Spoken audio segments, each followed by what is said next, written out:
We are all in agreement. You deserve to be free, independent, and democratic. We are all that, that's for sure. Well, unfortunately, I'm very sorry, but I'm feeling lonely after an army of MP, British MP, American MP, and the next, German MP. But you are in France, and thank you for coming. So,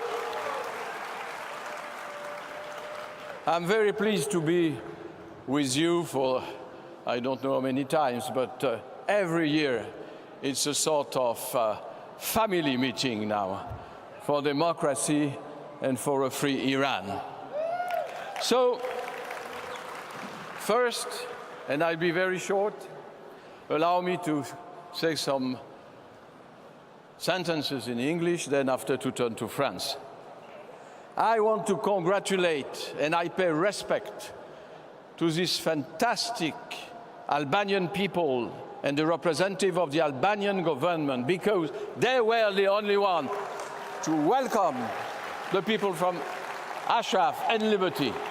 So thank you for that, Albanian people. People of Iran have been suppressed for 38 years. 38 years. Suppressed by a theocratic regime, Islamic extremism, and fundamentalism. Meanwhile, we are coming. Why?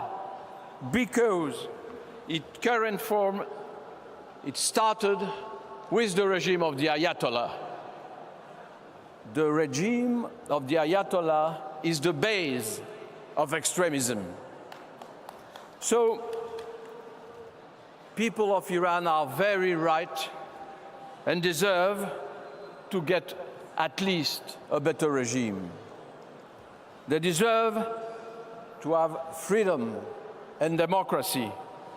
They deserve to have free election through which they can elect their true representatives and not those who have been elected by the supreme leader. Okay, you will be. And as they all said at this podium,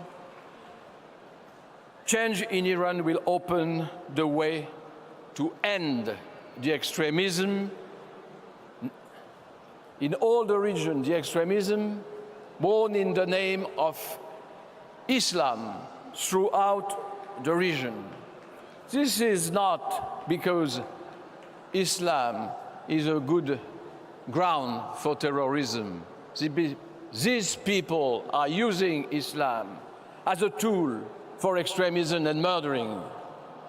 So please, you have not only your role and the necessity of changing Iran, but changing Iran is certainly the beginning of a real change for democracy in the whole region.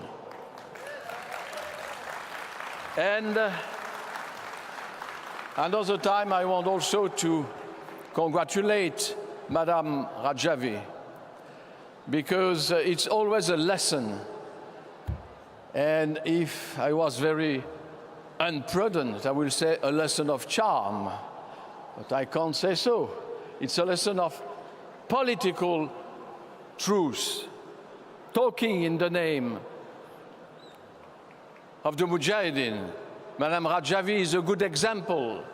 This is not only the good example, but the beginning of a real perspective to change the regime for democracy.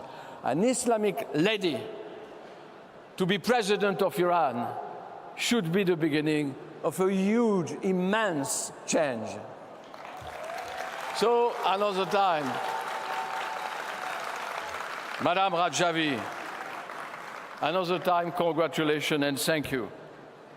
Muslims who are calling for gender equality, separation of region and state, religion and state, we have the example of what Madame Rajavi said.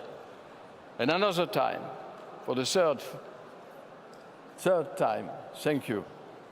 Maintenant, if you want to understand my French, take your earphones. Maintenant, si vous voulez bien, quelques mots en français pour terminer. You are tired, you are not looking tired, but it makes some hours listening.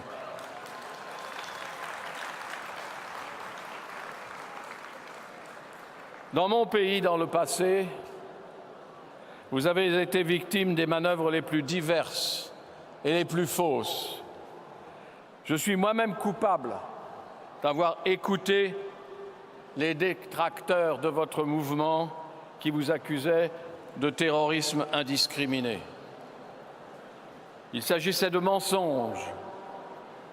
Il faut souligner que vos affirmations démocratiques, votre position ferme sur la parité entre les hommes et les femmes en politique, sur le rôle des femmes en politique, sur la séparation entre la mosquée et le gouvernement, ont très bien défini, encore une fois, dans les mots employés par Madame Rajavi, ont très bien distingué votre mouvement des autres mouvements du Moyen-Orient. Comparons le discours tenu ici et les discours tenus dans l'environnement du Moyen-Orient.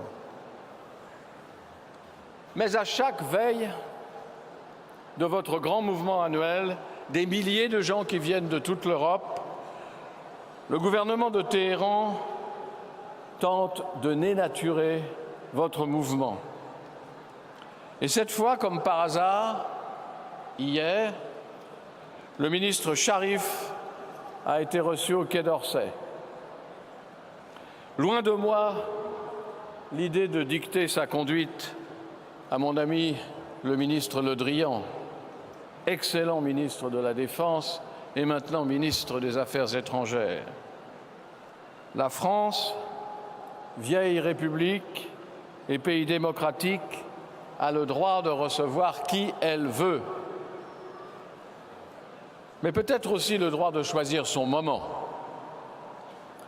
Or, recevoir M. Sharif la veille de votre grand mouvement, je trouve que c'était mal choisi. Une fois de plus, les mollahs tentaient de déstabiliser le mouvement des Moudjahidines par chantage et par mensonge. Mais il n'y a pas eu, et je m'en félicite, de communiqué publié ni par le Quai d'Orsay, ni par Matignon, le Premier ministre, sur la visite de M. Sharif, et je suis heureux pour cela. L'Iran des mollahs, je termine, est impliqué dans toutes les guerres de la région. Impliqué dans la guerre de Syrie, impliqué en Irak, impliqué au Yémen. N'oublions pas ça. Je suis très partisan des démarches en faveur de la paix. Je suis très partisan d'essayer de trouver un chemin pour la paix dans la région, mais pas à n'importe quel prix.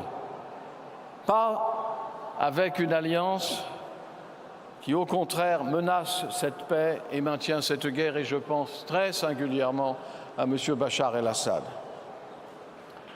Voilà.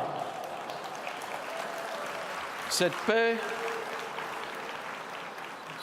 à laquelle j'aspire, à laquelle vous aspirez, à laquelle l'Iran aspire, et surtout, dans votre pays, l'Iran, ne se fera pas sans démocratie. Et en donnant, encore une fois, autant d'ampleur à votre mouvement annuel, vous avez l'occasion de le prouver en exigeant ce que vous faites, des élections libres, pour un Iran libre, comme je le disais at the beginning of my non-speech. So, vive le peuple d'Iran, vive votre mouvement, à bas le pouvoir de la théocratie et vive la démocratie. Merci.